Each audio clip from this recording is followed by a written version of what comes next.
1억 3,250만 원 들어간 현장입니다. 건물이 완전 썩었어요. 이게 남들 지금 거들떠보지도 않는 거거든요. 이 건물 다 크랙 같죠. 이게 1958년도에 준공된 건물이거든요. 누수가 있었던 자리예요. 이거 다 방수공사 해야 되는 거거든요. 이 방수층이 다 깨져갖고, 그래서 이런 방수층들 다 잡고 가벽으로 돼 있는 부분을 다 창으로 저희가 바꿀 거고, 이게 덕트, 이 천장 부분들도 조금 더 개방감을 주려고 저희가 다 틀 거예요. 이런 식으로 내부 공간들을 이색적인 공간, 깔끔한 공간, 여기 와서 쉬면서 공부할 수 있고 또 혼자 오피스 업무도 볼 수 있는 공간들로 탄생을 시키려고 하는 겁니다. 결론적으로 자기 자본 한 10%에서 한 20% 정도만 있으면은 이런 건물을 살 수가 있고, 저희 같은 경우는 그 운용 수익의 관점이 아니라 예쁘게 단장을 해서 처분 수익을 극대화하려는 목적성이 강하다 보니까 레버리지를 최대한 활용을 해서 이거를 개편을 하고 있는 중입니다. 대표님 안녕하세요. 아이고, 안녕하세요. 여기는 어떤 현장인가요, 대표님? 저희 여기 지금 진행하고 있는 프로젝트 현장이 해화동이고요. 해화동에 저희가 공간기획 밸류업이라고 해갖고 지금 진행하고 있는 현장에 나와 있어요. 여기 뒤에 보이는 건물, 낡고 허름한 썩은 건물처럼 보이시잖아요. 저 건물이 1958년도에 지어진 건물이거든요. 지금 현재 상태에서는 남들이 거들떠보지 않는 낡고 허름한 상태인데요. 저희가 이걸 흙 속에 가려진 진주처럼 발굴해갖고 가공할 예정입니다. 한번 가서 보실까요? 보세요. 이거 건물이 완전 썩었어요. 이거 남들 지금 거들떠보지도 않는 거거든요. 이 건물 다 크랙 같죠? 크랙 가고 이거 다 결로 있고, 이거 백화 현상이라고 했고, 그 오래된 건물에 나타나는 특수 현상이에요. 근데 이제 다만 이게 1958년도에 준공된 건물이거든요. 근데 여기 있는 빨간 벽돌이 그 스캘럽 벽돌이라고 표현을 합니다. 그래서 저희는 여기 공간에 대한 그 건물을 그냥 기존 상태에서 월세를 받아도 되지만은 나중에 이거를 새로운 걸로 좀 재가공하려고 기획하고 있습니다. 그러면 벽돌을 아예 다 바꾸는 게 아닌 건가요? 지금 여기 오염된 것들을 저희가 다 세척을 할 거고요. 그리고 이따가 제가 조감도도 한번 보여드릴 거예요. 이렇게 낡고 허름한 남들이 거들떠보지 않던 건물이 어떻게 변화될 것인가, 그런 전체적인 내용들을 한번 보여드릴 겁니다. 그럼 가격이 좀 저렴했나요? 이게 저렴하다고 생각하면은 저렴할 수 있고요. 또 비싸다라고 생각하면은 비쌀 수 있는데, 이게 감정가가 30억 정도 되는 건물이었습니다. 근데 이제 보통 부동산의 가치라는 게요, 일반적인 건물주들이 부르는 호가, 그게 이제 시세가 있고요. 그리고 이제 시세보다 조금 저렴하게 파는 금매가, 이 금매물이 있고요. 금매보다 조금 더 저렴하게 책정하는 감정가라는 게 있어요. 근데 이 건물은 감정가 수준에 나왔던 매물이고, 감정가가 한 30억 정도 되는 매물을 갖고요. 저희가 그 기준에서도 4억 원을 더 내고를 해서 한마디로 가격을 깎아갖고 26억 5천만 원에 구입한 건물이거든요. 근데 이거를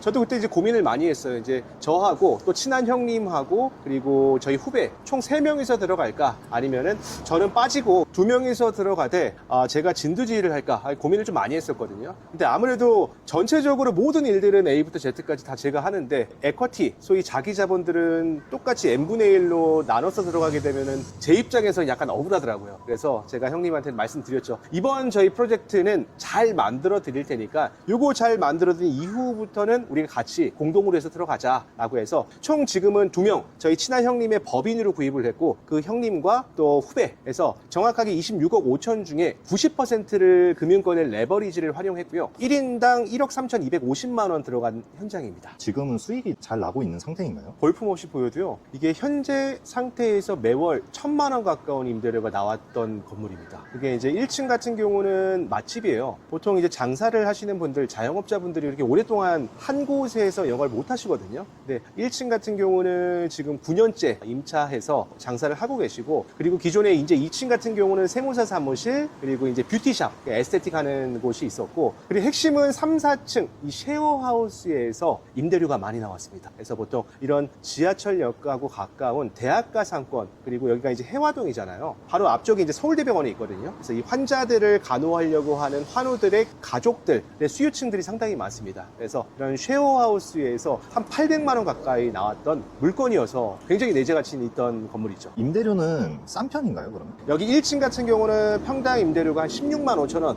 정도가 되다 보니까 강남 일대 못지않은 그 임대료거든요. 나머지 이제 상부층 같은 경우는 아까 말씀드렸던 것처럼 뭐 세무사 사무실, 에스테틱 그리고 이제 쉐어하우스에서 이제 운영을 하다 보니까 매월 1,000만 원 기준이면 연간 수익이 1억 2천이잖아요. 그러면은 저희가 취득했던 26억 5천만 원 기준 했을 때 단순하게 표면 수익률은 대략 한 4.65포인트 정도가 나오는 겁니다. 아마 이 꼬마 빌딩 투자를 하시려는 분들은 아실 거예요. 보통 평균적인 수익률이 강남 일대, 서울 도심권역 기준 했을 때 지금 2%가 채 안 나오거든요. 근데 이게 4.65포인트가 나온다. 그러면 일반적인 평균 수익률보다 2.65포인트 이상 나오는 거잖아요. 거기다가 실제 1인당 들어갔던 자기 자본이 1억 3,250만 원이니까 레버리지 수익률은 한 17% 이상 나오는 거대한 높은 수익률이 나오는 건물이었죠. 아까 강남 일대라고 하셨는데 강남 일대랑 비슷하면 사람들이 강남을 살 이유가 없지 않나요? 강남 불패 신화 막 이런 얘기들이 있었는데 현재는 또 그렇지도 않아요. 그러니까 지금 앞으로 이제 트렌드는 어떻게 바뀔 것이냐. 건물이라는 하드웨어 속에 소프트웨어라는 컨텐츠가 있어야 되는 거거든요. 한마디로 이게 어떤 거냐. 과거에는 그냥 샀다가 일정 시간이 흐르면은 가격이 자연스럽게 올라가는 구조였어요. 근데 지금은 이 부동산을 사서 내가 어떠한 임차인을 구성을 시킬 거고 그렇게 해서 수익을 얼마만큼 세팅을 할 거냐. 보통 요즘 종로 9일 때 외국 관광객들 되게 많이 오죠.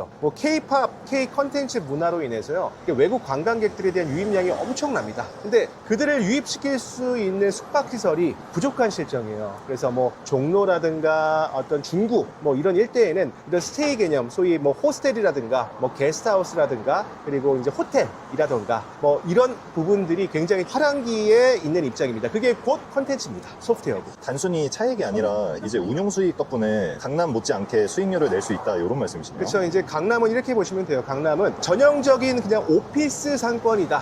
업무 시설을 위한 상권이라고 보시는 게 편할 거고요. 그 이외의 지역들은 부동산 투자를 하실 때는 내가 취득을 해서 운용 단계에서 운용 수익을 보고 나중에 처분을 할 때 이 시세 차이까지 가는 방향에 있어 갖고 어떠한 컨텐츠를 건물에 입힐 것이냐 그게 핵심입니다. 여기가 올라가는 곳인가요? 네. 건물 구조가 네. 되게 특이한데 이거는 어떻게 보면 장점인 게 땅은 작아요. 땅은 작은데 깔고 있는 바닥 면적이 과거의 건축법규에 적용을 받아갖고 건폐율이라고 해서 이 깔고 있는 바닥 면적이 상당히 넓거든요. 이거는 때려보시면 그렇게 못 받아요. 실질적으로 쓸 수 있는 면적이 넓다. 그러면은 이게 갖고 있는 장점이 또 있는 거네요. 현재 똑같은 규모라고 하면은 이거의 절반밖에 못 쓰는데 과거의 건축물이니까.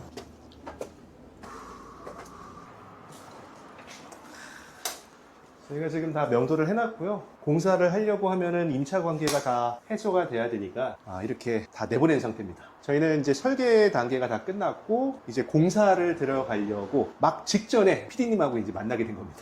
자, 한번 보세요. 이게 과거에는 이게 임차인들이 본인들이 그냥 영업하기 위한 목적하에 이렇게 다 인테리어를 한 거예요. 근데 아무래도 저희가 명도를 할 때에는 이 임차인들이 이걸 다 철거를 해야 되거든요. 근데 철거 비용도 만만치가 않습니다. 그래서 저희가 합의를 볼 때에는 당근과 채찍을 같이 주는 것 중에 하나가 퇴거를 하는 대신에 이런 원상복구에 대한 부분들을 면제해 주기로 한다라고 해서 이거 기존에 있는 시설물들은 다 놔두고 간 거예요. 저번에도 철거는 안 받으셨잖아요. 네네. 보통 상가 명도는 그렇게 진행을 하나요? 케이스 바이 케이스인 것 같아요. 여기 기존에 있던 임차인들도 대항력, 소위 불특정 다수한테 다 대항할 수 있는 힘을 갖고 있었습니다. 한마디로 10년 동안 사용 수익 점유할 수 있는 권한을 갖고 있던 임차인들이고요. 그 상태에 의해서 저희가 마구잡이로 이제 못 내보내잖아요. 그러다 보니까 당근과 채찍을 줄 수 있는 부분에서 당근이 무엇일까? 그럼 이 당근은 이 원상복구를 하는 비용도 이게 몇 천만 원 들어가거든요. 그 비용을 세이브를 시켜주고 또 나중에 퇴거를 할 때에는 소정의 이사비를 주는 부분들로 이제 합의를 도출을 합니다. 조감도 있는 설계도서는 중간 설계라고 얘기를 하거든요. 아까 이제 보셨던 지금 현재 상태에서는 이런 모양이잖아요. 이게 이제 외장에서 보이는 게 그 스칼렛 벽돌로 되어 있고 굉장히 노후화되어 있고 외벽의 오염도도 심하고 근데 이거를 큰 비용 들이지 않고 얘는 오른쪽처럼 이렇게 볼 거예요. 보시면 이 1, 2층에 대한 부분들을 이런 식으로 이걸 파사드라고 표현합니다. 그리고 저희가 들어왔던 입구를 여기는 이제 와우 포인트를 줄 거예요.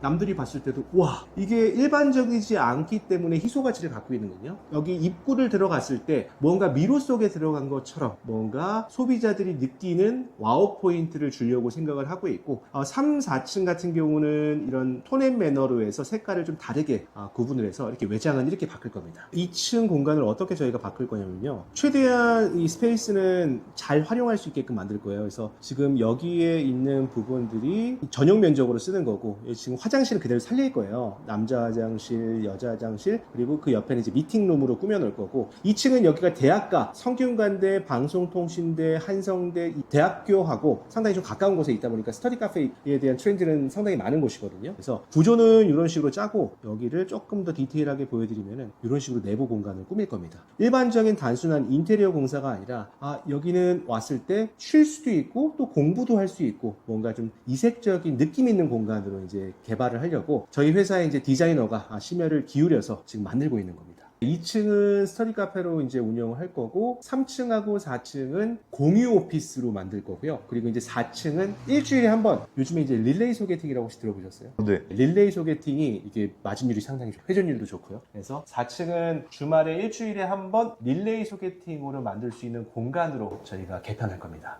지금의 상태와 앞으로 변했을 때의 그 비포 앤 애프터를 저희가 한번 보여드릴게요. 3층 한번 가보실까요? 자, 여기가 이제 2층까지였고요. 이제 3층, 4층은 기존에 쉐어하우스로 썼던 공간이에요. 거기서 임대료가 상당히 좀 많이 나왔던 공간인데, 말씀드렸다시피 저희가 매월마다 그 운용 수익, 이 임대료를 받으려고 이 건물을 취득한 게 아니잖아요. 이거를 새로운 공간, 소위 핫플레이스로 만들려고 이제 구입을 한 거다 보니까 기존에 있는 임차인들을 내보내고, 그리고 지금 새로운 걸로 저희가 컨텐츠를 입히려고 지금 기획 중에 있습니다. 그래서 2층 지금 나간 모습 보여드렸고, 그리고 이제 3층부터 하나씩 보여드릴게요. 이 벽돌이 오히려 과거에 이런 조적을 쓴 게 더 좋은 이점이 있는 거거든요. 현재 상태에서는 좀 구하기도 어렵고요. 이 동일한 거를. 그래서 현재 이 스칼럽 벽돌의 포인트를 잘 살려갖고 저희는 건물을 예쁘게 만들 겁니다. 자, 기존에 썼던 공간입니다. 이 건물에서 1,000만 원이 나왔을 수 있었던 이유가요. 임대료를 많이 받을 수 있는 업종 중에 하나가 이런 쉐어하우스 형태, 소위 뭐 호스텔로 사용을 한다던가, 아니면은 뭐 고시원 형태로 쓴다던가, 아니면 원룸 형태로 쓴다던가, 그런 형태들이 이런 캐시카우를 만들기가 좋거든요. 근데 기존의 건물에서는 3층하고 4층을 이 여성 전용의 그 쉐어하우스로 활용을 했던 공간입니다. 이 내부 구조는 저희가 화장실을 제외하고 여기 있는 이 벽이 다 가벽이거든요. 이걸 다 틀 거예요. 나중에 이걸 다 깨부실 거고, 그러면 여기 공간이 확 삽니다. 그래서 현재에 있는 상태는 다 없어진다고 보시면 되고요.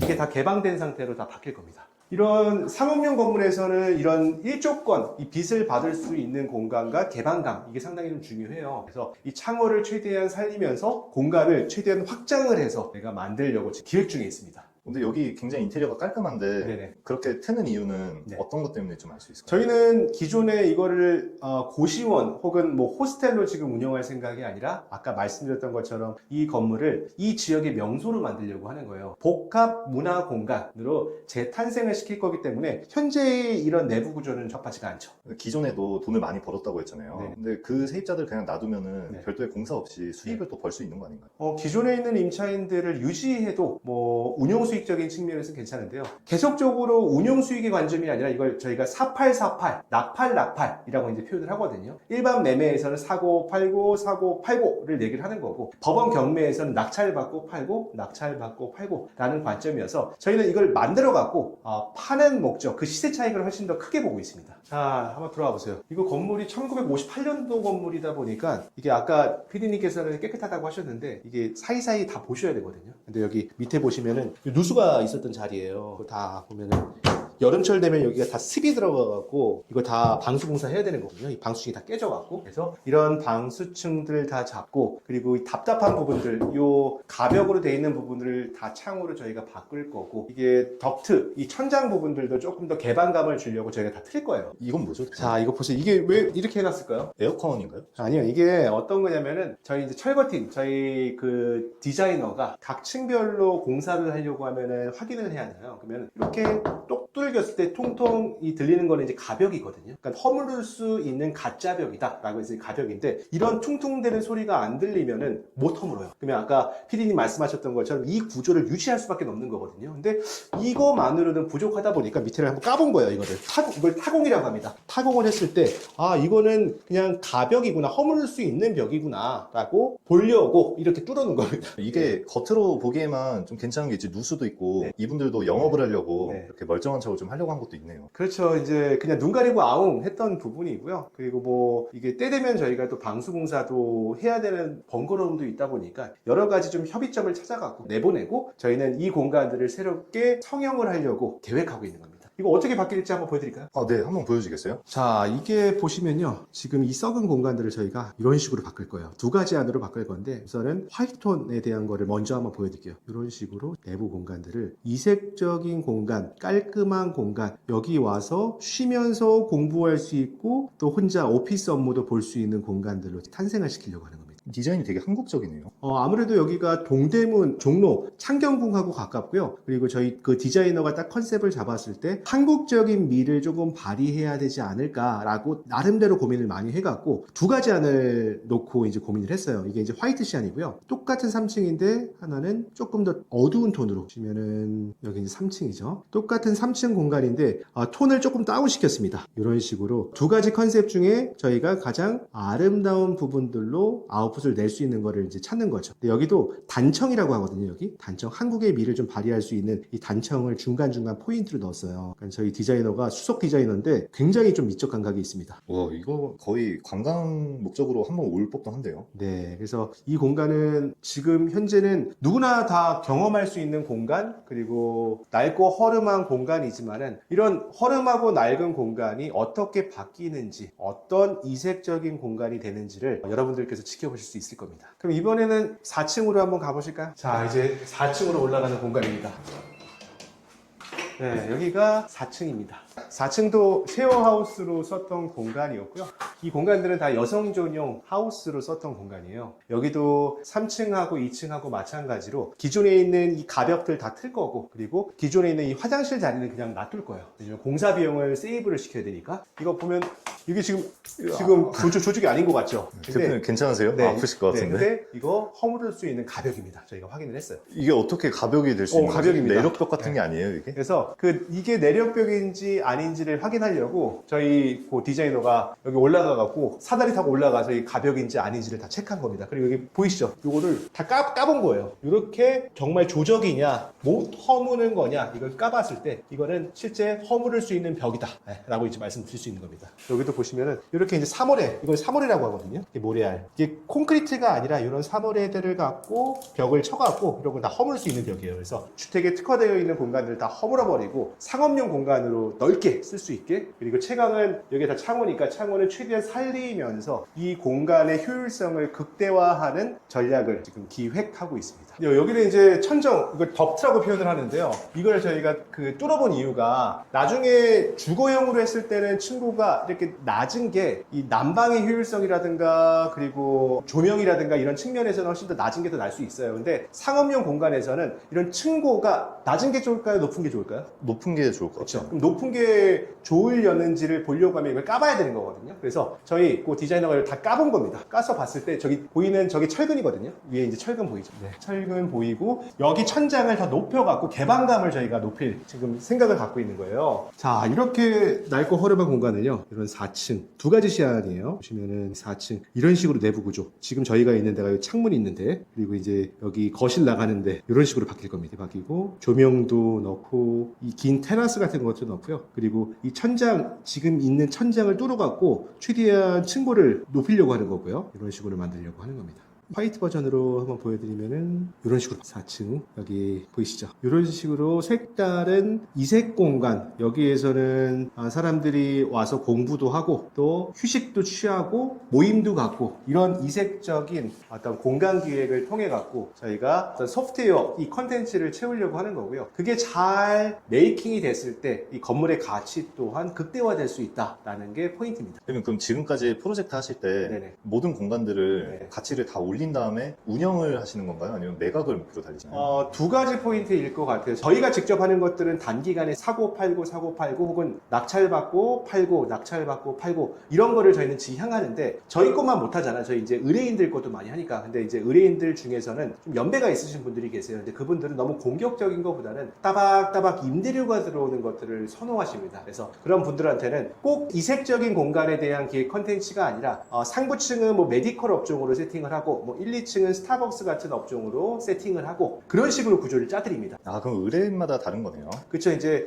상업용 부동산 같은 경우는 주거용 부동산하고 다르게 개별성이 상당히 강합니다. 똑같은 위치라고 해도요. 이 건물하고 바로 옆에 있는 건물하고 다른 가치가 책정이 될 수 있거든요. 한 예로 바로 여기 옆에 건물이 지금 스타벅스가 전체가 다 들어가 있어요. 그럼 스타벅스 들어간 건물이 좋을까요? 아니면 정육점 들어간 건물이 좋을까요? 스타벅스 들어가는 곳이 사실 좋은데 아니에요? 네. 그렇죠. 아무래도 스타벅스는 유동인구를 좀 흡입할 수 있는 흡인력을 갖고 있는 어떤 포인트를 갖고 있거든요. 그러다 보니까 이런 우량 임차인, 소위 앵커 테넌트라고 하는 임차인을 내 건물에 유치시킬수록 건물의 가치는 올라갈 수밖에 없다라는 게 포인트입니다. 이것도 디자이너분이 다 까다가 나온 건가요? 네네. 디자이너분은 본업이 궁금해하시는 게 이제 디자이너가 뭐야? 어떤 분은 뭐 헤어 디자이너 아니야? 라고 하는데 헤어 디자이너 아니고요. 그냥 수석 디자이너입니다. 해외에서 이런 미적 감각이 있는 그런 예술대학 중에 거의 탑티어가 스케드라고 하는 학교가 있거든요. 그 스케드 출신들이 모인 그 디자이너들이고 그들이 하는 것들은 어떤 미적 감각에서 예쁘게 어떤 스케치업도 하지만 그들은 이런 시공에 대한 능력들도 갖고 있어요. 그래서 그림도 잘 그리고 어떤 시공에 대한 베이스도 철저하게 갖고 있는 맨파워가 있는 멤버들이 저희 회사에 있다고 보시면 됩니다.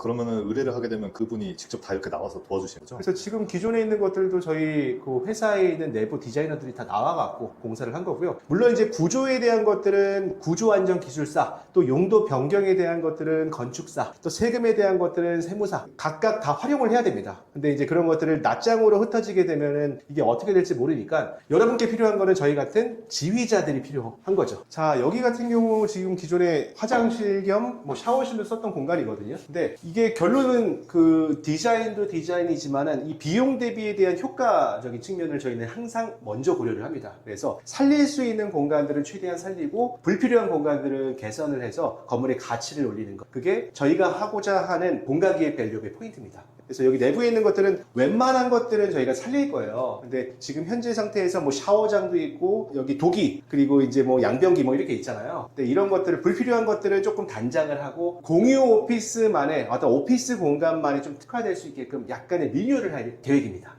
그럼 샤워장하고 이런 건 빼는 거네요. 빼죠. 네. 좀 위에는 디자이너분이 또 뜯어신 건가요? 네, 천장들, 이 공사를 하려고 하면 이것들을 다 어떤 구조로 되어 있는지를 봐야 되니까 이 천장에 있는 것들을 다 일단 탈거를 해보고 구조에 대한 상태를 보고 어떻게 공사를 해야 될지에 대한 가늠점을 찾는 게 공사를 할 때 먼저 포인트입니다. 그럼 이제 여기가 끝인가요? 네, 이게 저희가 지상 4층 규모고요. 옥상층은 없습니다. 이게 이제 과거의 건축법규 1958년도에 건축된 건물이거든요. 근데 이게 장점이라고 할 것은 과거의 건축법규 적용을 받아서 현재 깔고 있는 바닥 면적이 한 25평 정도가 돼요. 근데 이 면적을 하기 위해선 땅 면적이 50평 이상이어야 됩니다. 그렇게 해야 지을 수 있는 평수거든요. 근데 과거 1958년도 당시에는 그런 건축법에 대한 규정 자체가 까다롭진 않았습니다. 그렇기 때문에 과거의 건축법규를 적용받아서 건축한 건물이다 라고 해서 상당히 좀 매력적인 공간의 포인트를 갖고 있다고 생각하시면 됩니다. 또 여기가 이제 프리랜서들, 또 예술가들, 1인 창업가들, 대학생들의 수요가 상당히 많거든요. 그리고 바로 맞은편 쪽이 서울대 병원이에요. 그래서 이 서울대 병원의 관계자들도 땡길 수 있는 어떤 흡인력을 갖고 있는 위치에 있습니다. 와, 대표님, 근데 이게 네. 30억이라고 했잖아요. 네네. 4억 싸게 샀다고 해도 26억인데 네. 그분들은 그 26억을 현금으로 어떻게 이거를 일반적인 분들은 전액 다 현금을 주고 산다라고 생각을 하실 수 있는데요. 이게 금융권의 레버리지를 잘 활용할 수 있는 부분이다라고 하면은 돈을 조금 더 튕길 수 있는 부분이 있어요. 근데 지금 아무래도 정부에서 가장 뜨겁게 바라보고 있는 게 주택일까요? 아니면 상가일까요? 지금 주택 제재 많이 하지 않나요? 네, 지금 현재 정권에서는요, 주택 시장에 대한 규제를 상당히 좀 가하고 있습니다. 강하게. 그래서 그걸 642 법칙이라고 하는데 15억 이하 같은 경우는 6억까지 대출이 되고요. 또 15억 초과 25억 원 이하까지는 4억 원, 그리고 25억 초과 되는 부분은 최대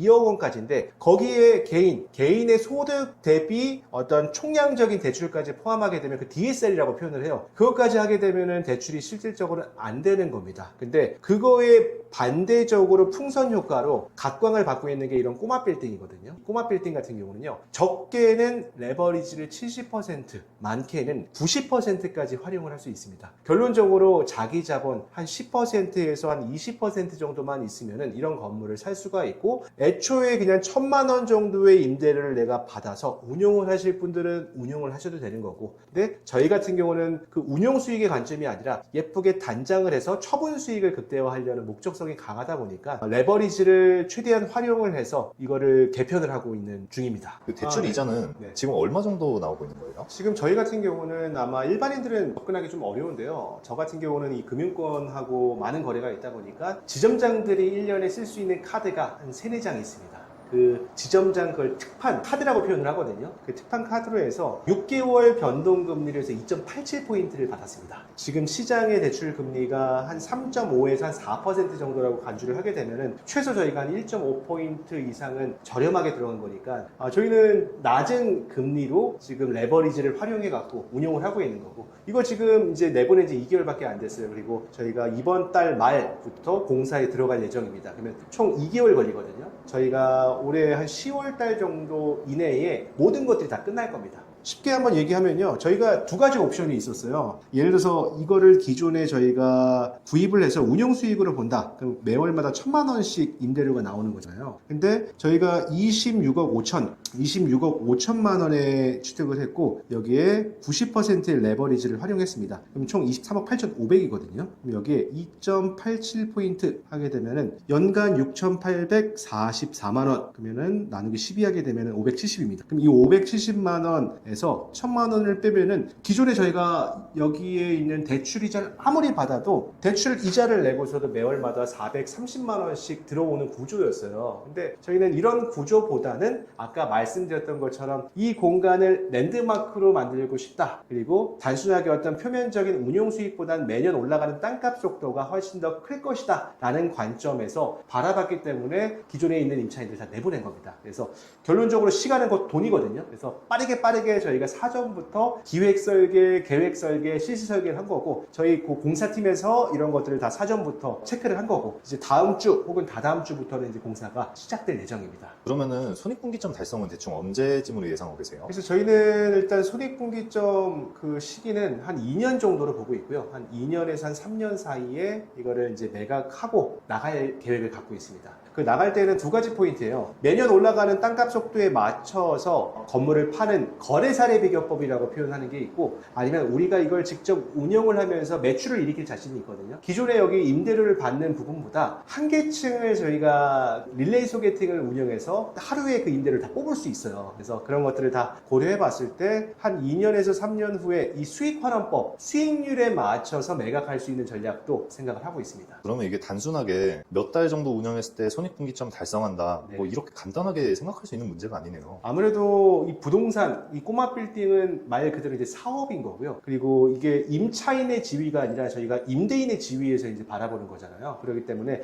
만약에 임차인이라고 하면은 여기 시설 다 들이고 임대료 내고 고정 지출에 인건비 이런 것들이 다 매몰 비용으로 나가지만서도 임대인의 지위에서는요, 내가 내 건물의 가치를 유익하게 만드는데 투자하는 거잖아요. 결론은 그 투자하는 비용들이 나중에 양도소득세 때 자본적 지출로 필요경비를 다 차감받을 수 있는 거거든요. 세금적인 측면들도 고려하면서 들어가기 때문에 이런 꼬마 빌딩 투자 상품들은 자산가들 혹은 부의 추월차선으로 진입하려고 하는 분들한테는 하나의 중요한 재테크 수단 중에 하나다라고 보시면 될 것 같습니다. 자, 여기 보시면요, 저 좌측편으로 보이는 곳은 이제 해화역, 소위 이제 예전에 뭐 피디님 들어보셨는지 잘 모르겠는데 그 마로니에 공원 있고 또 연극하는 공연장들 많고 먹자 상권들이 조성되어 있는 곳이 그 좌측 도보 한 3분 거리에 있고요. 이 우측으로 가게 되면은 창경궁이 바로 앞에 있고, 그리고 그 바로 맞은편 쪽에는 서울대병원이 있습니다. 그래서 이쪽으로 쭉 넘어가게 되면 이제 종로 3가 쪽으로 가는 길이고, 저희가 있는 건물 같은 경우는 1인 직장인들의 수요도 있고, 또 바로 이쪽 우측편 가는 길에 또 성균관대가 있거든요. 또 대학생들에 대한 소비층도 있고, 또 외국 관광객들에 대한 유입량도 있다 보니까 컨텐츠 그리고 건물에 대한 가치만 좀 잘 만들어 놓는다고 하면은 흡인력을 갖고 있는 위치에 위치에 있다 보니까요. 이걸 수익화시키는 거는 전혀 문제될 게 없습니다. 저희 개발팀에서 디자이너들이 이렇게 이제 다 분석을 하는 거예요. 기존에 있는 브랜드 벤치마킹들은 어떤 식으로 어떻게 할 것인지, 또 이 멤버십에 대한 가이드는 어떤 식으로 어디서 수익화를 시킬 것인지, 그리고 이 멤버십 상태로 해서 저희가 이거 비상주, 뭐 세무, 그리고 법률 뭐 이런 서비스도 다 제공할 거거든요. 그런 서비스에서는 어느 정도의 수익을 낼 것인지, 그리고 이게 기준점이 되는 게 주변으로 했을 때 벤치마킹 할 수 있는 대상들은 어딘지. 그래서 기존에 이런 업체들 중에서 아직 공유 오피스는 이쪽 상권에 진입을 안 했고요. 그리고 스터디 카페 같은 경우는 몇몇 스터디 카페들이 이제 들어왔는데, 이 내부에 있는 인테리어라든가 공간적인 감각이 떨어져요. 그냥 찍어내기 식의 기성자재들, 그냥 프랜차이즈 식의 어떤 스터디 카페가 대부분이다 보니까 이 소비자들이 느끼는 어떤 갈증들이 있거든요. 근데 저희는 그런 갈증들을 3D 모델링처럼 정말 아름답게 만들어 갖고 수익을 극대화시킬 계획을 갖고 있는 겁니다. 자, 여기 4층, 3층 다 한번 보신 것 같고요. 원래 다 된 것들을 보여드려야 되는데 저희가 이 정말 날 것 그대로의 현장을 있는 그대로 보여드리는 게 이런 현장들이 없어요. 이런 보통 다 된 모습만 오픈을 하는 경우들이 많거든요. 근데 저희 지금 현재 웰스 부동산 이 채널에서는요, 정말 낡고 허름한 그 날 것 그대로의 현장도 다 담고요. 나중에 이게 어떻게 변했는지도 비포 앤 애프터로 직관적으로 보여드리려고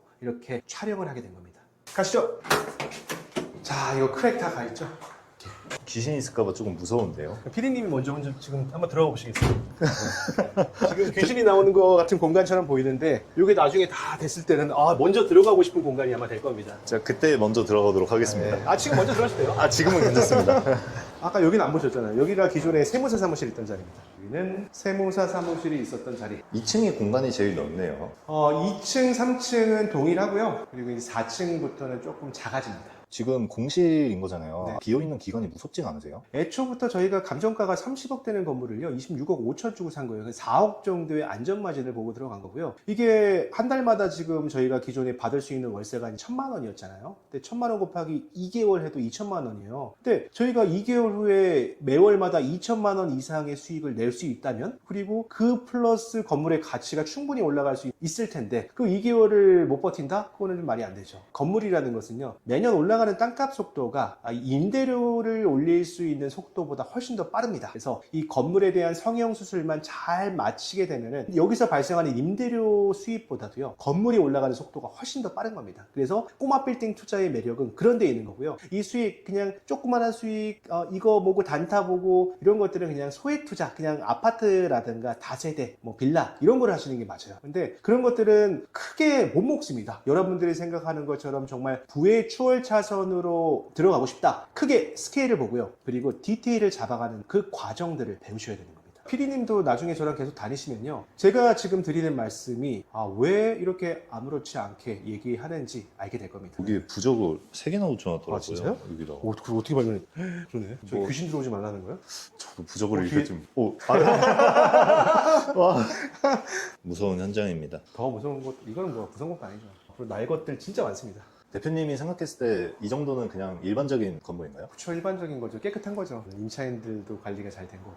인도 분하고 마사지샵 사장님 명도하셨을 때도 시험편이라고 하셨는데 대표님한테 어려운 현장이 어떤 거였는지 간략하게 좀 알려줄 수 있나요? 제가 했던 현장 중에 정말 좀 와일드했던 현장은요, 법원에서 여기는 인도 명령 대상이다, 내보내도 되는, 한마디로 귀책 사유가 있는 임차인이다 라고 해서 이제 확정 판결까지 받았던 물건이었어요. 그 프로젝트에 진입을 했는데, 이게 이제 집행관이죠. 그 임차인들을 내보내기 위해서 강제 집행하려고 간 순간 임차인이 앞에다가 LP 가스통을 딱 놓고요, 밸브를 열어놓고 만약에 더 오게 되면 시키겠다, 그렇게 해서 이제 강제 집행이 안 된 경우가 있거든요. 근데 보통 이런 법의 잣대, 그걸 이제 강경책이라고 표현을 합니다. 이 강경책으로 접근하게 되면 정말 극으로 가는 부분들이에요. 근데 그 속에서 제가 투입이 됐죠. 투입이 돼서 법의 잣대에서는 아무런 문제가 없는데, 근데 이 감정의 칼날이 쓸 수밖에 없는 구조다 보니까 제가 들어가서 정말 그 사람의 마음을 어루만져주고 그분보다 더 힘든 상황인 거를 연출을 해갖고 결론적으로 정말 소정의 합의금을 토대로 해서 빠른 시일 내에 종결을 했습니다.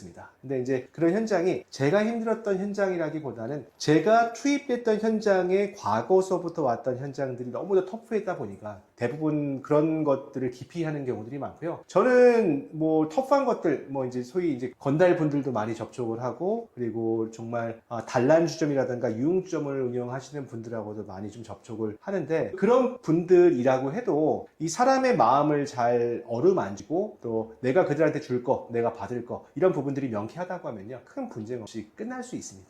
근데 여기는 스터디 카페로 만든다고 했잖아요. 네네네. 근데 요즘 스터디 카페하고 네. 공간 임대가 네. 잘 되는 건가요? 그게 이제 이런 게 있어요. 만약에 임차인의 지위에 쓴다고 하면은 저는 추천하지 않습니다. 근데 저희는 임대인의 지위잖아요. 임차인의 지위에서 제가 추천하지 않는다라는 것은 임대료 내죠, 인건비 들어가죠, 인테리어 비용 다 들어가죠 라고 하기 때문에 실질적으로 남는 게 없어요. 근데 저희는 건물주잖아요. 건물주가 직접 본인이 사업을 하는 형태다 보니까 모든 것들은 다 비용 처리를 다 털 수가 있고요. 그리고 이 주변에 있는 부분들은 어떤 마케팅과 컨텐츠를 충분히 풀 수 있는 소지가 있기 때문에 저희 입장에서는 손해볼 수 있는 게 전혀 없는 거죠. 그거는 안 된다, 안 될 것이다 라는 그 부분들은 내가 기초 체력이 안 되는 상태에서 무리하게 이제 사업을 하는 경우들은 10중 8구 그게 이제 맞지만서도 내가 준비가 되어 있고 이걸 어떤 식으로 어떻게 공간 기획을 해서 사업화 시킬 것인지 준비가 되어 있다고 하면은 전혀 문제될 게 없습니다. 그러면은 임대료 아끼고 상권이 좋으면 요즘 뽑기방 제일 많이 하잖아요. 그럼 그걸로 세팅을 하면 사실 금전적으로는 가장 이득을 빨리 볼 수 있지 않나요?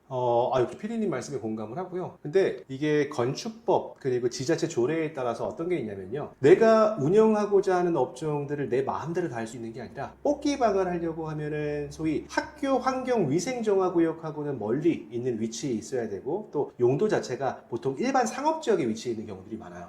먹고 마시고 즐길 수 있는 상권들. 근데 이렇게 주거지를 인접한 상권들에서는요, 일단 뽑기방에 대한 허가 조건이 안 나올 수가 있고요. 뭐 저희는 지금 여기에 상권 같은 경우는 뽑기방을 운영할 수 있는 상권이 아닌 여기에 있는 대학생들, 1인 수요자들, 외국 관광객들이 주요 타겟팅이어갖고 애초부터 상권을 그렇게 정하고 들어온 겁니다.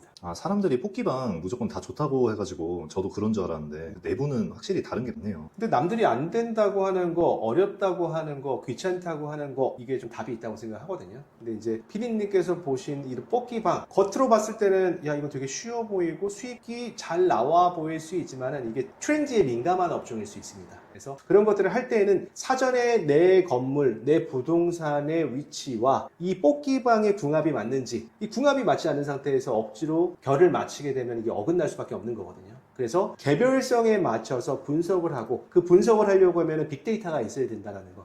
그 빅데이터는 경험에 근거한 숫자에 근거한 데이터 마이닝을 통해 갖고 나올 수 있는 산출로 근거해서 업종 선택을 하는 겁니다. 그래서 저희가 아까 말씀드렸던 여기에 유동인구가 어떻게 되는지 또 성별은 어떻게 되는지 연령은 어떻게 되는지 카드 매출에 대한 비중은 어떻게 되는지 어떤 업종들이 많이 분포가 되어 있는지 그런 것들을 종합적으로 분석을 해갖고 이 정도면 이러한 업종들을 세팅해도 충분히 수익을 낼 수 있겠구나 라고 판단을 한 겁니다. 근데 말씀 들어보니까 사업도 그냥 감으로 이게 될 것 같아서 하다가 망하신 분들 많잖아요. 건물도 아까 사업이라고 하셨던 것처럼 감으로 저처럼 뽑기방 하면 큰일 날 수도 있겠네요.